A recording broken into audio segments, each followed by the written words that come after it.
Your shoulder pain is returning during weightlifting because you're not adhering to the issue intensity continuum. I learned this concept several years ago from my good friend Leroy Lobo, one of the best sports physios in the world.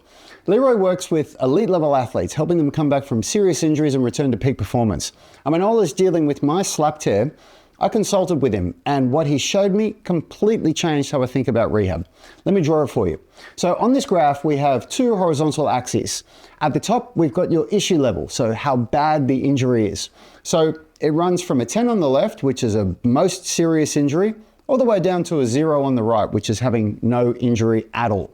And at the bottom, we've got training intensity. So that runs from a 0 on the left, which is not being able to do much at all, right up to a 10 where you can train as hard as you want. And there's an inverse relationship between these two. So if your issue is a 9, then your training intensity cannot exceed a 1. And if your issue has dropped down to a 7, then your training intensity can be a 3. And if your issue is right down at a 1, then your training intensity can be up at a 9. Now, intensity refers to three things. First is the range of motion that your shoulder moves through in any exercise.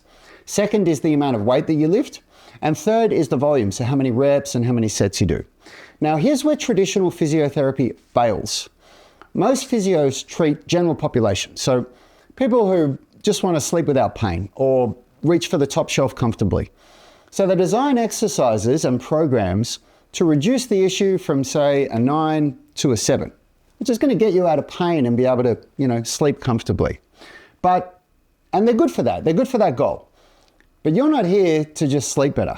You want to hit the gym. You want to train again. You want to perform again.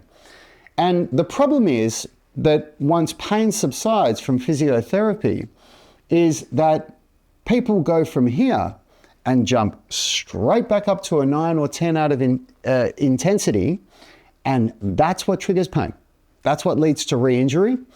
And that's why people get stuck in this endless rehab, rest, repeat loop.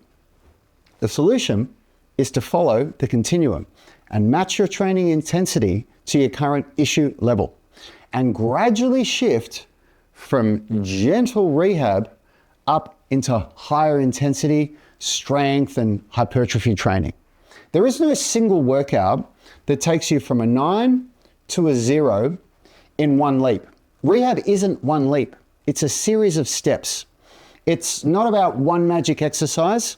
It's about periodization and progressive overload.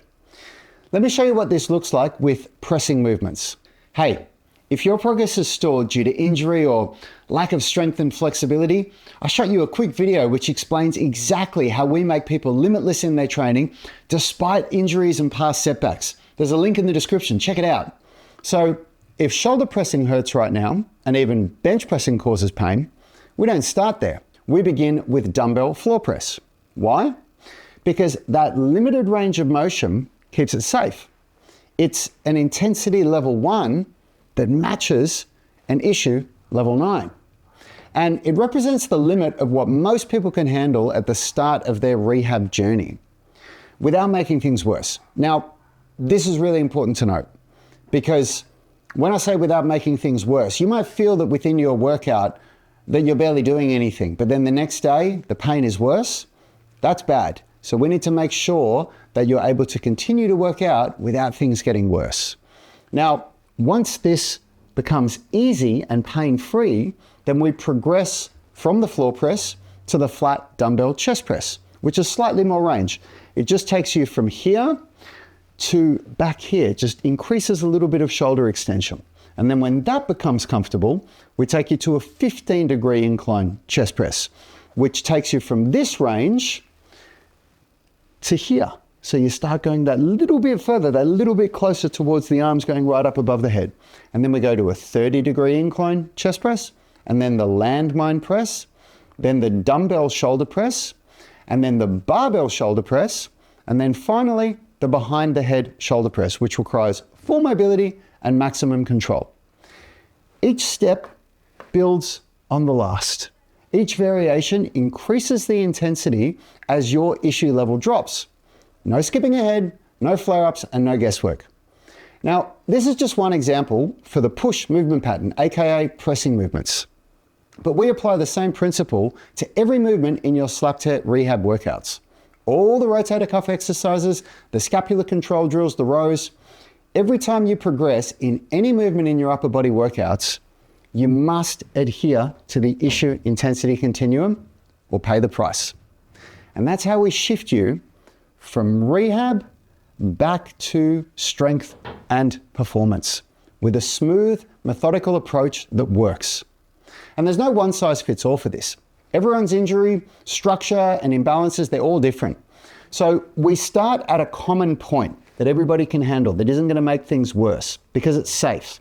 But your response to the exercises determines what comes next. And that's the power of the issue intensity continuum that we use in the UMS online coaching. It's the missing link in almost all rehab strategies. And it's exactly how Freezy and Dennis and hundreds of others made full recoveries when physiotherapy, surgery, and other experts completely failed them. Click or tap the screen there to watch their videos and you'll see what's possible.